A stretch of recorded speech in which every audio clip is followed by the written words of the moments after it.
Flip it over to another team in the East, Michigan State. I mean, we talked about what the potential issues could be for that team heading out west, and it basically popped up. Their run game was miserable. And I just did the film study because I've got them in Minnesota this upcoming week, and they got dominated on both lines of scrimmage, in my opinion.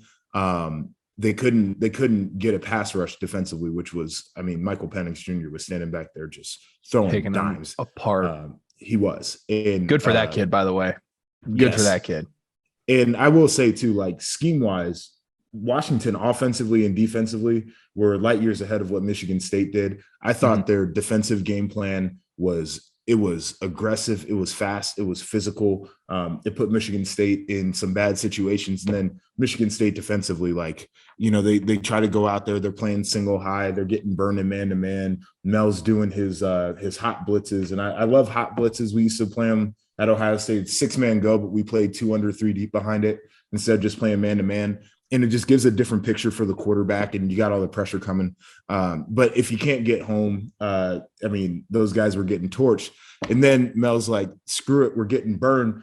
So in the second half, they're playing a lot of cover 2, and they're still getting torched. I'm like, what the hell is going on? So it was bad all around.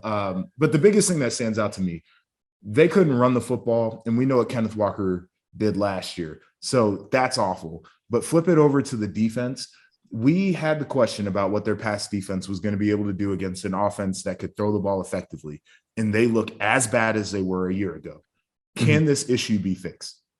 Yeah, and that's the thing is, can it? Yeah, but will it? Historically speaking, probably not right now. You know what I mean? I think that there's just I don't know if it's a lack of discipline at times. You know, I don't really want to call anybody out. Lack of coaching the scheme, understanding like holistically what they need to do. Yeah. And you, I think you know better than anybody. And I'm just talking from my observations. Like a lot of defenses, especially defenses that are complex and usually like to go and get it and aren't just very basic. You know, here's what you're going to get. Here's quarters. We're going to play quarter super sound, bend, don't break the whole way down the field.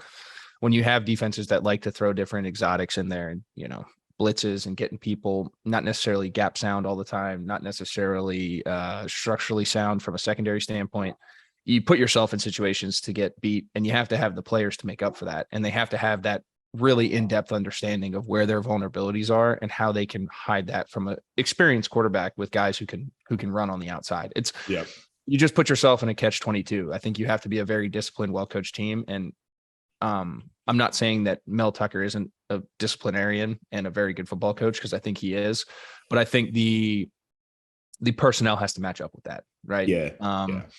And I think they kind of lack that. And I mean, I know the score ended up being 28, 39, whatever, 11-point game, but it was not that close. Yeah. I mean, it wasn't even close. I watched that and Washington came out, and to your point, I think they played faster. They did. Michigan State kind of looked deer in the headlight-ish at times. They did. And Peyton Thorne was in some really, really shitty down and distance situations all night.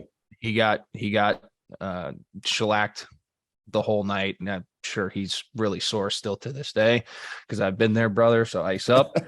But I still think they're a good football team. I think their preseason rankings and all of that didn't really marry up with big picture. Watching them in the preseason, it was a much more to do with what they did last year than who they were and who they showed they were throughout spring, throughout training camp. So, you know, that's one of those situations where you get someone up in a ranking kind of unfairly, and then they run into something and everyone's like, oh, what happened to Michigan State? Well, I think they showed who they are. That's who, if you were paying attention and watching and listening, and I know I talked to you a little bit about this, you know, throughout the offseason, that's who they are. You know, they're going to be a good football team, could present some problems if they get a hot hand here and there, but they don't have the dominant player they had last year. And I think that's a big missing piece. It is. And it's going to be tough, especially if they can't get a ground game going for their offense, because I think Peyton Thorne hasn't really taken that next step at quarterback either. Even in the last couple games beforehand, where he wasn't under so much duress, Felt like he was trying to force the football a little bit. Completion percentage wasn't where you want it to be for a veteran experienced quarterback. So that run game is going to be imperative for them. It's like the Sean Clifford thing we just talked about. Like, give the guy a chance to get into an offense that he can manage and he can run well. But I just keep going back to this defense, man. And it's like, I think the personnel is okay. It's not great. So for Mel and the way that he wants to run things, it's hard to be aggressive when your guys can get exposed, and especially if you're not getting home. We talked about Jacoby Windman as a guy who was leading the nation in sacks, TFLs, and forced fumbles, and he didn't do any of that against Washington. It puts you in a really tough spot. But also, like, I think the most difficult thing too is you saw that I mentioned that philosophical change from let's play singled up to let's play a little bit of a softer coverage. Like, if you're going to be that team, then you got to make a decision. And I know Mel is like, I'm going to talk to him this week, and I'm curious to hear what he has to say. He coaches the corners, and in his press conference, he said that what they put on tape is bad, and he takes that personally. And right now, he's a horseshit coach. And so, what does he think he needs to do to not be a horseshit coach and to make those guys better in the back end? That'll be a very unique conversation. But you got anything? No, I think that's perfect. I think we hit that, covered that. We're dropping our merch. We got to start calling Underwood Daddy Brad. But I'm a big pod guy.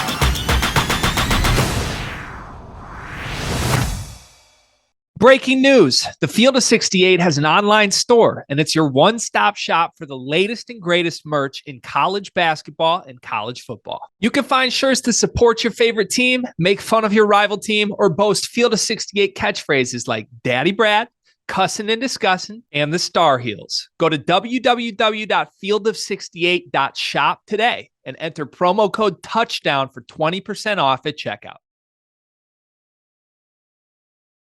What's going on, guys? Rob Doster here, the founder of the Field of 68 and the Field of 12 Media Networks. I wanted to take a quick minute to let you guys know about an exciting new project that we have been working on for the last 3 months. The Almanac, an all-encompassing preview of the 2022-23 college basketball season. We spoke with every single Division I head coach to give you a robust and accurate preview for all 363 Division I college basketball teams. We have predictions for conference finishes for all 32 leagues. We have features on the best freshmen, the best big men, the breakout stars, the coaches on the hot seat, so much more. It is 600,000 words of sheer happiness for the college basketball fan in your life. The Almanac is going to be available for digital purchase on September 26th for just $19.99, but you can pre-order it today using the promo code HOOPS and save 20%. Just hit the link in the description below.